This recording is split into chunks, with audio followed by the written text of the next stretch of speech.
नमस्कार, मेरा नाम विकास है और अब देखना शुरू कर चुके हैं पॉड काउंट। 2 अक्टूबर को इतिहास रचने जा रहा है। बिहार के राजनीतिक हिस्ट्री में एक नया अध्याय बनने जा रहा है। जी हाँ, मैं अभी बिहार के वेटनरी कॉलेज के ग्राउंड में हूँ, जहाँ जन स्वराज जिसके सूत्रधार प्रशांत किशोर हैं, उनके राजनीतिक पार्टी की स्थापना होने जा रही है। कल यानी कि 2 अक्टूबर को इसी ग्राउंड में 3 बजे से स्थापना होने के कार्यक्रम शुरू किया जाएगा। यहाँ पे क्योंकि पीछे आप देखेंगे जैसे जैसे मैं अंदर आपको ले चलूंगा, वहाँ कैंप आपको दिखेंगे, व्हाइट कलर के कैंप है जो आपको देखने को मिलेगा। प्रशांत किशोर की हर रैली में, प्रशांत किशोर के हर कार्यक्रम में इस तरह के कैंप आपको देखने को मिलेगा, क्योंकि प्रशांत किशोर की एक पहचान है इस कैंप से। लगातार 2 साल से पदयात्रा करते हुए, क्योंकि आज 1 अक्टूबर है, 2 अक्टूबर को उनके 2 साल पदयात्रा का हो जाएगा। एक अभियान से शुरू किया गया एक आज दल बनने को तैयार है। 2 अक्टूबर को दल बनने जा रहा है और इसी वेटनरी कॉलेज के ग्राउंड में आपको दिखाऊंगा किस प्रकार से कार्यक्रम की तैयारी की जा रही है, क्योंकि इसके पहले भी मैंने एक वीडियो बनाया था ताकि लोगों को पता चल सके कि कहां और कैसे आना है। इसके अगले क्रम में जो वीडियो है, क्योंकि वो पहले वीडियो में उस समय टेंट लगना स्टार्ट नहीं हुआ था, कार्यक्रम की तैयारी की जा रही थी, लेकिन ग्राउंड पे ऐसा कुछ नहीं दिख रहा था। आज यानी कि 1 अक्टूबर को जब मैं ये रिकॉर्डिंग कर रहा हूँ, तब इस जगह पे सारा लगभग व्यवस्था पूरा होने वाला है, क्योंकि कल 2 अक्टूबर को इस पे कार्यक्रम की शुरुआत की जाएगी, स्थापना की जाएगी एक नई पार्टी का, एक नए आगाज का। बिहार के इतिहास में एक नए आगाज की शुरुआत होने जा रही है। चलिए अंदर आपको लेकर चलते हैं इस ग्राउंड में, क्योंकि इस ग्राउंड में क्या क्या व्यवस्था किया गया है उस पर आपको दिखाते हैं। ये ग्राउंड के अंदर की एरिया है, जहाँ पे कि सारे स्टेज की तैयारी की जा रही है। ऐसा माना जा रहा है कि स्टेज पर 5000 लोग बैठेंगे और लगभग 4 से 5 लाख लोगों की उपस्थिति में ये दल बनकर तैयार होगा। आप देख सकते हैं कि किस प्रकार से इन सारे व्यवस्था को किया जा रहा है, इन सारी व्यवस्था को एक रूप दिया जा रहा है। आप पूरे जैसे पूरा टेंट लगा है, क्योंकि इस टेंट को लेकर हमेशा से बिहार में जब से पदयात्रा शुरू की गई है, तब से इस टेंट को लेकर राजनीति शुरू हो चुका था। बिहार के नेता प्रतिपक्ष तेजस्वी यादव ने इस टेंट को 5 स्टार होटल तक बता दिया, लग्जूरियस होटल बता दिया। उन्होंने कई बार बोला कि ये जो व्हाइट कलर का टेंट है, टेंट नहीं, ये ऐसा लगता है कि 5 स्टार होटल है। क्योंकि प्रशांत जी भी कई बार बोलते हैं कि अगर किसी को 5 स्टार होटल लगता है तो यहाँ आकर कुछ दिन बिताए, तब वास्तविक जो चीज है उनको समझ में आएगा कि ये 5 स्टार होटल है या फिर और कुछ है। क्योंकि कई लोग यहाँ पे जो जन स्वराज से जुड़े हुए लोग हैं वो आ रहे हैं, जा रहे हैं। कल कार्यक्रम है तो उसकी व्यवस्था को देख रहे हैं, आ रहे हैं, जा रहे हैं, और इस पे पूरे देश की मीडिया की नजर है, क्योंकि प्रशांत किशोर की हर एक बात, हर एक शब्द एक ट्रेंडिंग में चला जाता है। आइए अंदर की जो व्यवस्था उस पर और दिखाते हैं। अगर कोई जन स्वराज के व्यक्ति मिलते हैं तो उनसे बात भी करेंगे, उनसे सवाल भी करेंगे। ये ग्राउंड में जो कार्यक्रम है उसके सीटिंग एरिया है। आप मेरे पीछे देखेंगे तो स्टेज बन रहा है, जहाँ की लगभग 5000 लोगों की बैठने की व्यवस्था की जाएगी। और ये जो सारा का सारा ग्राउंड है, जिसमें कुर्सी लगे हैं, जो 4 से 5 लाख लोग इस ग्राउंड में आएंगे और अपनी उपस्थिति दर्ज करेंगे। उनके आंख के सामने ये पार्टी जो जन स्वराज अभियान है वो दल बनेगा। और यहाँ पे 4 से 5 लाख लोग, जैसा कि आप देख रहे हैं, कुर्सी की व्यवस्था की जा रही है। लगातार बारिश हो रहा था, लेकिन अब बारिश जो है रुक चुका है, धूप भी खिल चुका है। ये मैं 1 तारीख को रिकॉर्डिंग कर रहा हूँ। कल 2 तारीख को पार्टी जब बनेगा उस समय व्यवस्था बहुत पूरा हो जाएगा। और आप देखेंगे कि जो अभी खाली खाली सा जो लग रहा है, कल इस जगह पे इतनी भीड़ होगी कि शायद चलना भी मुश्किल हो। बहुत भीड़ होगा, क्योंकि एक नए पार्टी की आगाज हो रही है। क्योंकि बिहार के हो या बिहार से बाहर के जो लोग हैं, वो प्रशांत किशोर को कहीं ना कहीं, चाहे सोशल मीडिया पर हो, चाहे उनके लोग हो, उनके पार्टी के लोग हो, उनके आंखों के सामने जरूर गुजरे होंगे, या डिस्कशन में हो जरूर उनके सामने से गुजरे होंगे। मैं कुछ जन स्वराजी हैं, उनसे बात करते हैं कि वो जन स्वराज को लेकर क्या सोचते हैं। आइए उनसे बात करते हैं। यहाँ पे कुछ जन स्वराजी हैं जो जन स्वराज से जुड़े हैं, उनसे बात करते हैं क्या है जन स्वराज को लेकर उनके मन में, और किस प्रकार से व्यवस्था परिवर्तन में अपना योगदान दे रहे हैं। क्या नाम है आपका? मेरा नाम सुबोध कुमार है। आप अभी जन स्वराज से जुड़े हुए हैं? जी, हम तकरीबन 2 साल से जन स्वराज से जुड़े हुए हैं, और जन स्वराज का जो मुहिम है व्यवस्था परिवर्तन का, उसमें हम भी अपना एक ईंट लगा रहे हैं। किस प्रकार से जन स्वराज, क्योंकि कल 2 तारीख को दल बनने अभियान से दल बनने की तरफ जा रहा है, कैसा है व्यवस्था परिवर्तन, या कोई रोड मैप है?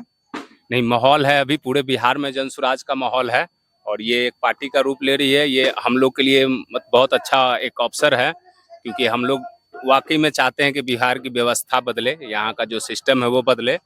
क्या सिस्टम अभी कैसा है जिसको आप परिवर्तन की बात करना चाह रहे हैं? अभी देखा जाए तो अधिकारियों का राज है। ग्राउंड पे कुछ नहीं होता है, जो होता है कागज पे हो जाता है, पैसे से हो जाता है। जो गरीब आदमी उन तक कोई भी सुविधा नहीं पहुंच पाती है। और एजुकेशन का हाल जो है एकदम नरक में जा चुका है। कहने को हम लोग चांद पे जा चुके हैं, मंगल पे जा चुके हैं, लेकिन हमारे बिहार का जो एजुकेशन सिस्टम है वो नरक में जा चुका है। उस पर कोई काम नहीं हुआ 30 साल से। 30 साल से यहाँ यही हो रहा है, लोगों को बेवकूफ़ बनाना है, किसी तरीके से झूठा झांसा देना है, उसको बेवकूफ़ बना करके वोट ले लेना है, और फिर वो लोग अपना हेलीकॉप्टर में बैठ करके अपने अपने दिल्ली चले जाते हैं। तेजस्वी यादव तो कई बार कहते हैं कि हमने युवाओं को 4 लाख नौकरी दिया, 5 लाख नौकरी दिया, इसी के नाम पर लोकसभा के चुनाव लड़ रहे थे। क्या लगता है कि उन नौकरी से 4 लाख 5 लाख की नौकरी से बिहार में कोई बदलाव आएगा? देखिए, जैसा कि प्रधान जी बताते हैं कि पूरे बिहार में तकरीबन 2% ही सरकारी नौकरी है। इसका कहने का अर्थ है कि 100 लोग में से सिर्फ 2 लोग को ही सरकारी नौकरी मिल सकती है। 98 लोग को खुद ही रोजगार करना है।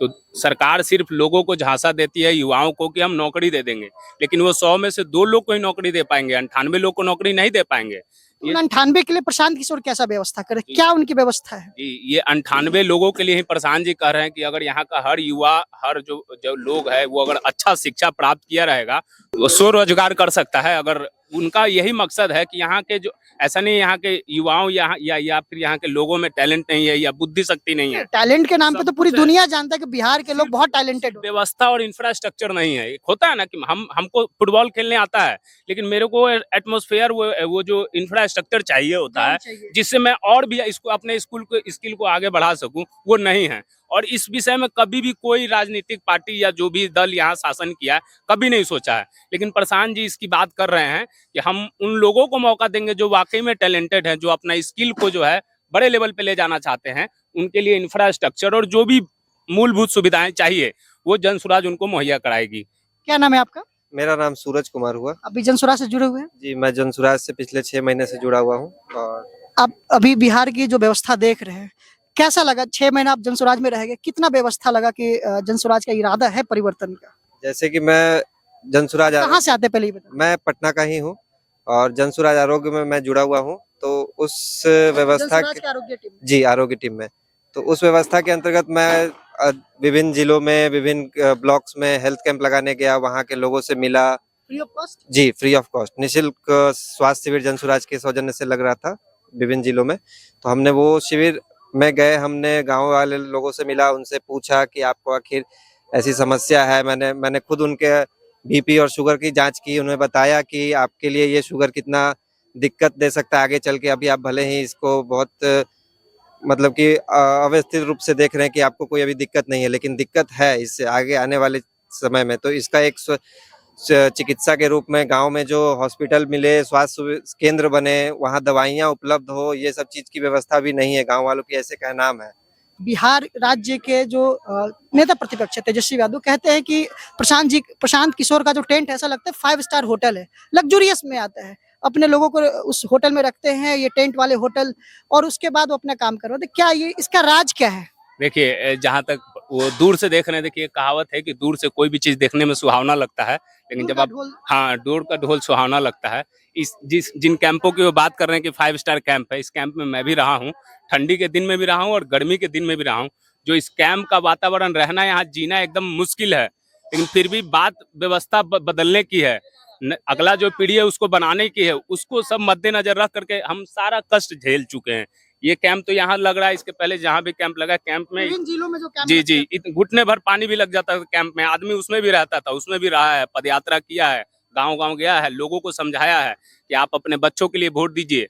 हर बार आपने जिस चीज के लिए, प्रधान जी भी बोलते हैं, जिस चीज के लिए आपने वोट मांगा, वोट दिया, वो आपको मिला। तो इस बार हमारा और जनसुराज का यही कहना है कि इस बार आप अपने बच्चों के लिए वोट दीजिए। बच्चों का चेहरा देखिए और बच्चे का भविष्य देखिए, और वो सोच करके आप वोट दीजिए। कई बार मीडिया में भी आता है कि जो प्रशांत किशोर है ब्राह्मण जाति से आते हैं, जाति को लेकर भी बहुत राजनीति किया जा रहा है। देखिए, जाति एक हमारे समाज का सच्चाई है, जो कि आप उसको नेग्लेक्ट नहीं कर सकते हैं। लेकिन पिछले 20-30 सालों में ऐसा हुआ है कि लोगों ने जाति को ही बिहार में मुद्दा बना दिया है। वो मतलब लोग के एकदम कहे तो उनके खून में पहुंचा दिया है कि जाति है तो सब कुछ है, लेकिन ऐसा कुछ भी नहीं है। हमारा भी यही कहना है कि जो हर जाति में टैलेंटेड लोग और काबिल लोग हैं, उनको मौका मिले ऊपर उठने का। लेकिन लोग सिर्फ जात का बात करके, जात का दिखा करके, अब तक 20-30 सालों में यही हुआ है कि लोगों को भ्रमित करके जात के नाम पे। और देखिए ना, आप चिराग पासवान को देख लीजिए और जीतन मांझी को देख लीजिए। जीतन मांझी का स्कूल चलता है बाईपास में, वहाँ पता कीजिए कि कितने उनके जाति के बच्चे पढ़ रहे हैं, वो भी जाति के ही नेता हैं। आप ले सकते हैं। हमको नाम ध्यान में नहीं है स्कूल का, लेकिन हम पता किए हैं वहाँ कोई उनके जाति का बहुत कम ही लोग होगा, 1% ही होगा। वो भी वही लोग होगा जो उनका फी अफोर्ड कर पा रहा है। वो फ्री में क्यों नहीं पढ़ाते हैं? राजनीति वो जात का करते हैं, लेकिन फ्री में तो नहीं पढ़ा रहे हैं। लालू जी भी मतलब जात अपने की जात के लोगों को फ्री में नहीं पढ़ा क्यों रहे नहीं पढ़ा रहे हैं? वो तो नेता तो अपने जात के ही ना है। वो तो सो कॉल्ड अपने आप को कहते हैं कि हम इस जाति के हम करता धरता या बड़े उसके रहनुमा हैं। तो वो क्यों नहीं उस जाति के लोगों को अपने स्कूल में पढ़ाते हैं?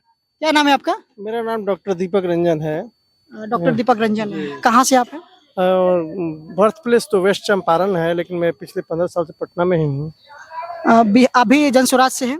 जनसुराज से 2.5 साल हो गया जुड़े हुए। 2.5 साल हो गए। 2.5 साल हो गया। कितना व्यवस्था परिवर्तन आप देखते हैं कि जनसुराज को आने से कितना व्यवस्था परिवर्तन हो जाएगा बिहार में? देखिए, अभी जो व्यवस्था है, जो हमारी राजनीतिक व्यवस्था है, उसमें इंफ्रास्ट्रक्चर में जरूर कुछ स्थिति में सुधार हुआ है, लेकिन शिक्षा, स्वास्थ्य और रोजगार के मामले में ये सफल नहीं है। ये व्यवस्था जो हमारी जितनी 75 साल से जो व्यवस्था चल रही है आज़ादी के बाद, उसमें बहुत कुछ सुधार नहीं हुआ है। अब हम देखते हैं कि यहाँ कुछ सरकारी सेवा में वैकेंसी आती है, लेकिन वो कब आती है? इलेक्शन से 6 महीना पहले आएगी और इस इलेक्शन से उस इलेक्शन तक ले जाके उसको किया जाता है। कई वैकेंसी तो ऐसा रहता है कि 7-8 साल लग जाता है उसको कंप्लीट होने में। तो रोजगार के मामले में तो कभी ऐसा कुछ नहीं है। 1.5 से 2.25% लोगों को अभी तक आज़ादी के 75 साल से हो गए, मैंने इस 75 सालों में 1.5 से 2% लोगों को ही रोजगार मिला है, सरकारी रोजगार। सरकारी रोजगार। बाकी जो रोजगार है, लोग अपने भरोसे है, दिल्ली, पंजाब, जहाँ जिसकी जैसी स्किल है, कनाडा, अमेरिका जैसा स्किल है। अगर इंटेलेक्चुअल्स है तो अमेरिका जाते हैं, कनाडा जाते हैं, अमेरिका जाते हैं, कनाडा जाते हैं, यूके जाते हैं, यूएई जाते हैं। और जो आपका मजदूर तबका है वो जाता है, पंजाब जाएगा, दिल्ली जाएगा, गुजरात जाएगा। मैंने बिहार से एक तरह से मैंने भैंस बकरे की तरह ट्रेन में लदा के। जनसुराज के युवा साथी हैं। क्या नाम है आपका?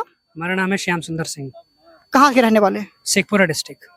शेखपुरा डिस्ट्रिक्ट। आप क्योंकि युवा जो है बिहार के, खासकर जब युवा होते हैं जो पढ़ने लिखने के लिए पलायन कर जाते हैं बिहार से बाहर, अपनी पढ़ाई लिखाई के लिए या रोजगार के लिए बिहार से पलायन कर जाते हैं, जिसके कारण जो युवा जो अच्छे जिनके पास दिमाग थे, पढ़े लिखे लोग थे, वो पलायन कर गए। तो बिहार का किस प्रकार से डेवलपमेंट होगा? क्योंकि वो जब पलायन कर गए, जो जिनके पास अच्छे ब्रेन थे, जो क्रीमी ब्रेन थे, वो तो बिहार से बाहर चले जाते हैं। कैसे व्यवस्था में परिवर्तन किया जाए कि वो लोग यहाँ पे रह पाए? सबसे पहले आपको ये समझना पड़ेगा कि सबसे बड़ा लॉस क्या होता है जब एक स्किल्ड एम्प्लॉय आपका चला जाता है। सबसे बड़ा जो लॉस होता है वो होता है आपका इकोनॉमिक लॉस।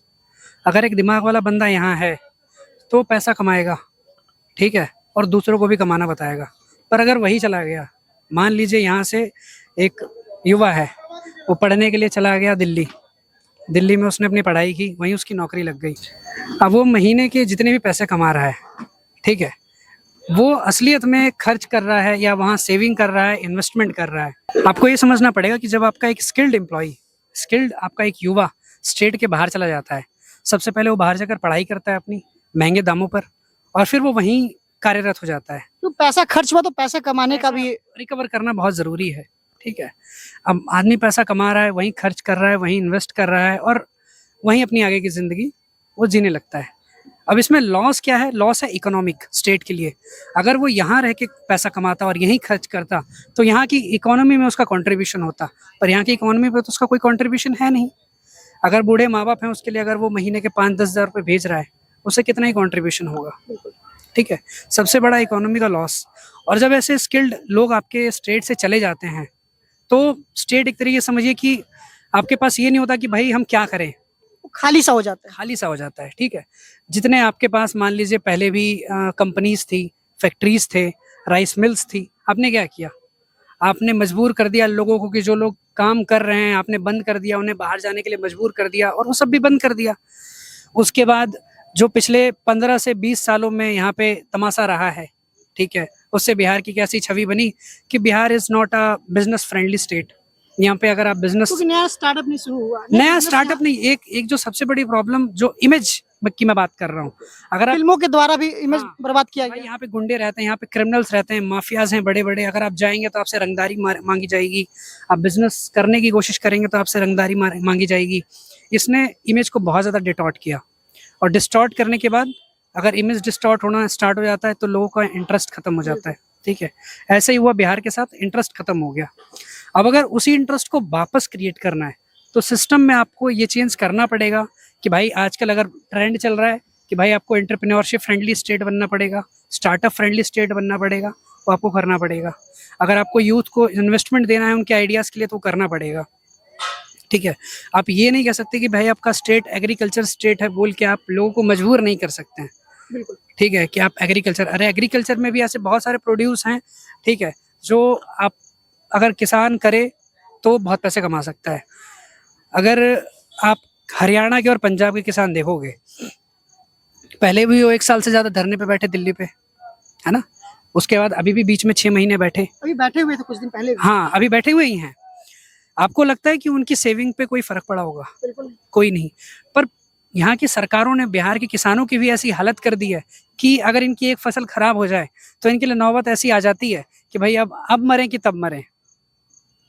ठीक है, तो इनके बस की तो वो भी नहीं कि हम सरकार के खिलाफ प्रोटेस्ट करें कि अगर पंजाब में और हरियाणा में धान बिक रहा है 2000-2200 रुपये मन तो हमको भी मिले। यहाँ तो धान 1000 बिकता है, वो भी कहता है कि चलो बिक गया तो बड़ा बात है।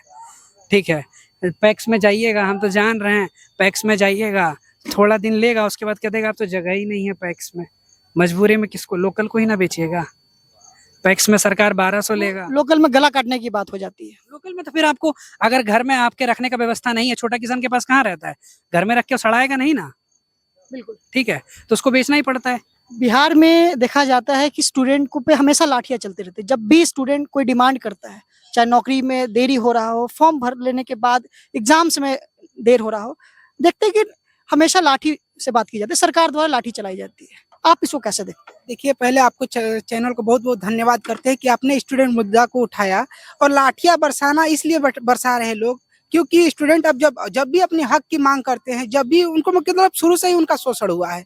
बचपन से ही देखिएगा कि मतलब अच्छी शिक्षा के नाम पे उनका लूटना, और मतलब कि कई तरह से शिक्षा व्यवस्था इतना बेकार है, इतना रद्दी है कि आप मिडिल क्लास स्कूल आप पढ़े होंगे सरकारी मिडिल क्लास स्कूल में, कि आप उसको भी देखेंगे कि जैसे कि इनका जो इंफ्रास्ट्रक्चर है डेवलपमेंट, वो वैसे का ही वैसे है, क्योंकि शिक्षा पर कोई ध्यान देने वाला नहीं है।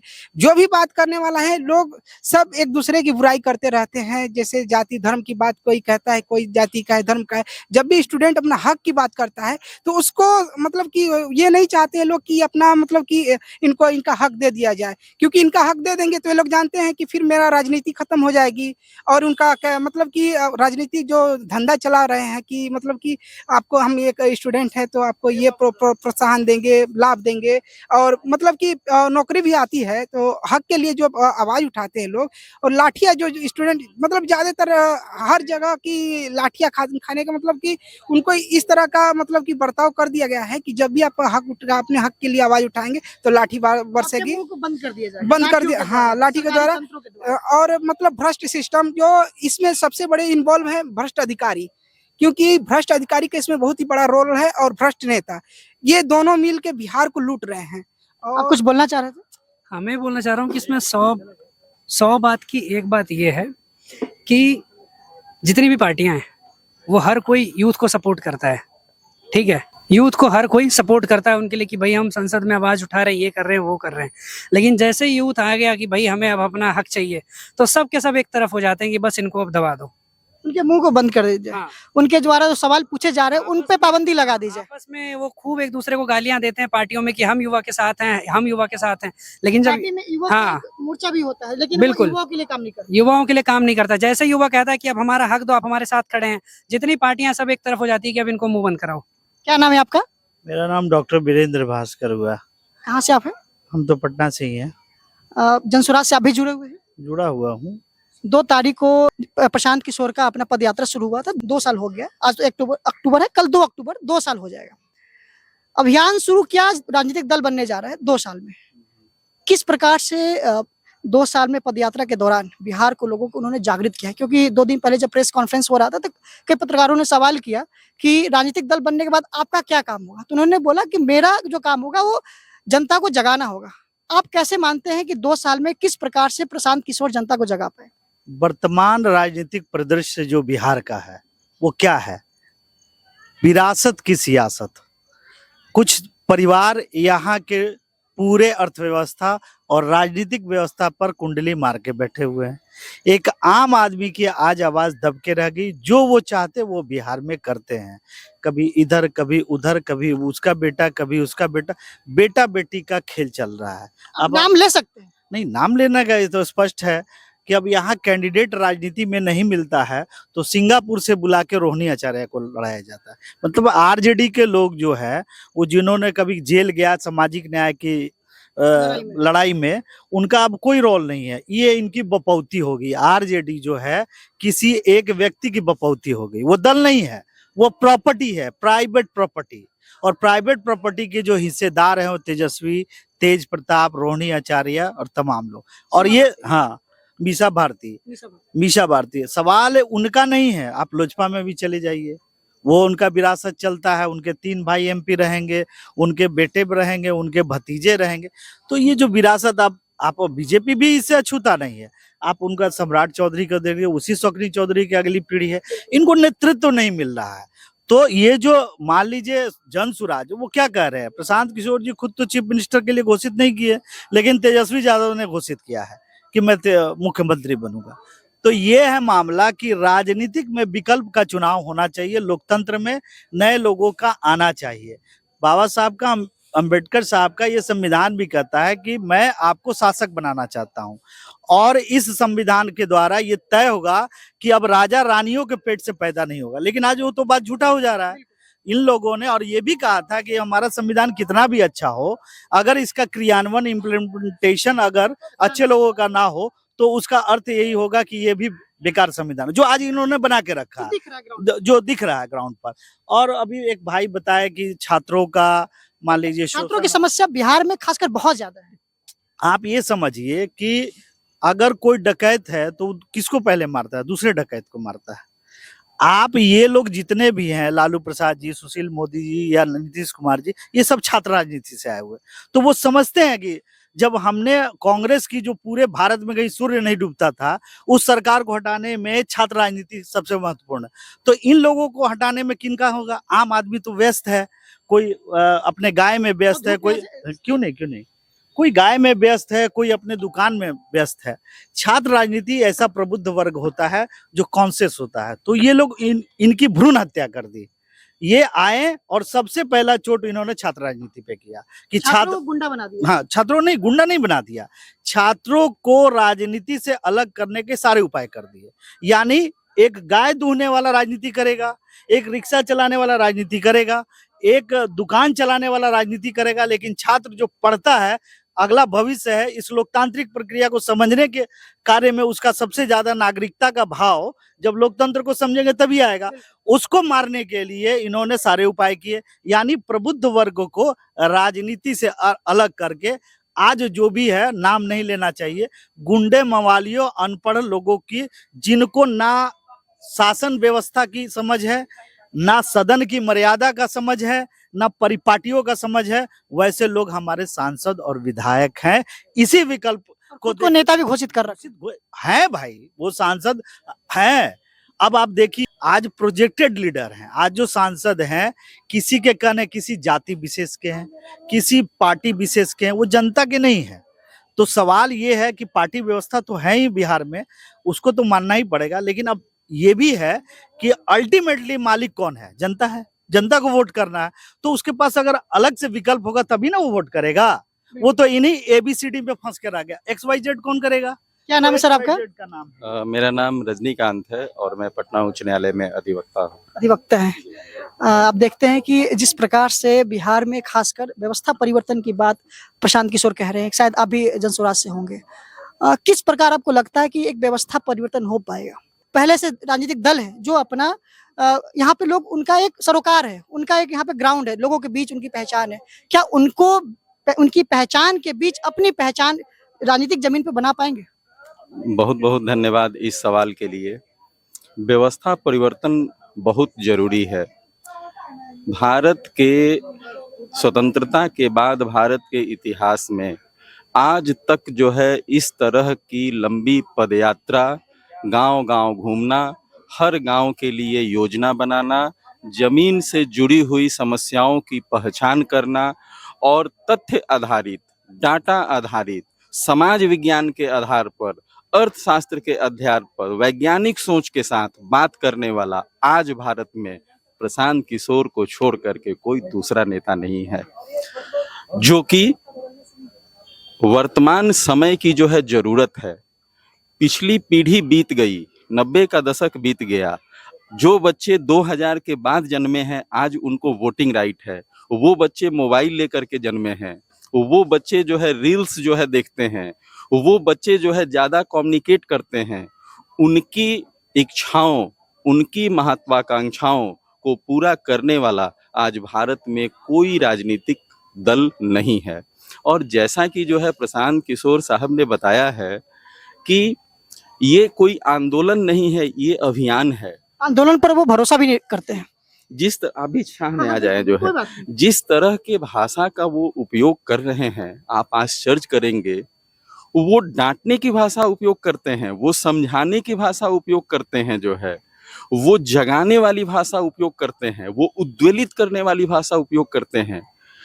कोई आज तक जो है कोई ऐसा हुआ है जो साफ साफ कहे कि अरे तुम जो है मुर्गा और दारू पर वोट दोगे तो तुम्हारे बच्चे का वही हाल होगा। एकदम साफ सुथरी बात हो रही है कि जो तुम चाहते थे वो मिला। अब वो कह रहे हैं कि ये तुम चाहो कि पलायन रुके, तुम उसके लिए जो है सामने आओ, रोजगार के लिए सामने आओ, शिक्षा के लिए सामने आओ।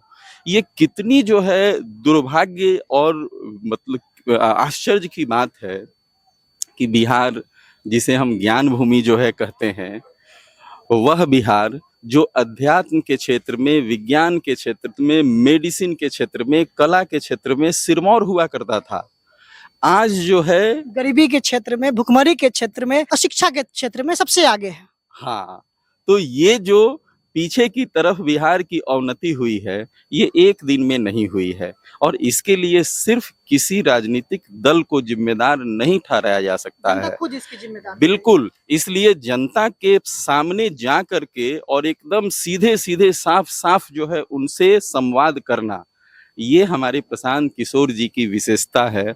और यह भारत में एक नई तरह के राजनीति को जो है जन्म देगा। यह अभियान यहीं तक नहीं रुकेगा, मुझे विश्वास है। बिहार की जगह देश के परिवर्तन में भी है। बिल्कुल, क्योंकि बिहार की धरती जो है वह परिवर्तन के लिए इग्नाइट करती है, उसके लिए शुरुआत करती है। महात्मा गांधी का देखें जो है राजकुमार जेपी के आंदोलन हो। जी, राजकुमार शुक्ला जी उनको बुलाए और नीलहा आंदोलन से शुरू हुआ, जो कि आगे चल के भारत के स्वतंत्रता आंदोलन का बहुत बड़ा जो है मतलब कारण बना जो है। उसी तरह गांधी जी के पहला आंदोलन जो जी। भारत की भूमि पर है वो बिहार से ही रहा है, चाहे जेपी के आंदोलन हो। अब कहीं ना कहीं ऐसा देखा जा रहा है कि प्रशांत की जो, क्योंकि प्रशांत आंदोलन में भरोसा नहीं करते हैं, प्रशांत की जो सोच है वो बिहार की धरती से शुरू हुआ। शायद ऐसा हो कि देश में भी उनकी बदलाव की गर्माहट दिखे। और जो है इश्यूज जिसपे प्रशांत किशोर जी अपने संवाद में कहते हैं, आप देखें कि बिहार की आबादी जो है 12-14 करोड़ है और आप आश्चर्य करेंगे कि बिहार का हर चौथा परिवार किसी न किसी लिटिगेशन में शामिल है। यानी गरीबी के साथ ये होता है कोर्ट में खाज होना। एक तो आदमी गरीब है और ऊपर से कोर्ट कचहरी का जो है चक्कर जो है लगा रहा है। अधिकांश जो है जमीन लिटिगेटेड, एक्साइज से संबंधित जो है लाखों जो है मुकदमे। उच्च हाई कोर्ट और डिस्ट्रिक्ट कोर्ट का हालत ये है कि 20-20 साल से जो है केसेस जो है पेंडिंग हैं और उनका डिस्पोजल नहीं हो पा रहा है। बहुत धन्यवाद। हमारे बीच कई ऐसे लोग थे जो जनस्वराज से जुड़े हुए थे और अपनी भाव को रखे, अपने विचार को रखे, अपनी बात को रखा। उन्होंने बोला कि बिहार से एक सुगबुगाहट, क्योंकि बिहारी वो जगह है जहाँ की व्यवस्था परिवर्तन की शुरुआत होती है, चाहे जेपी के आंदोलन हो, चाहे महात्मा गांधी हो देश की आज़ादी के लिए। और इसी प्रकार से आज प्रशांत किशोर की जो सुगबुगाहट है, जो उनकी पदयात्रा थी, वो शुरुआत हो चुकी है बिहार से। जो जनस्वराज के लोग हैं वो कहते हैं कि यही शुरुआत देश में परिवर्तन का कारण बनेगा। आपको ये वीडियो कैसा लगा कमेंट बॉक्स में जरूर बताएं। धन्यवाद।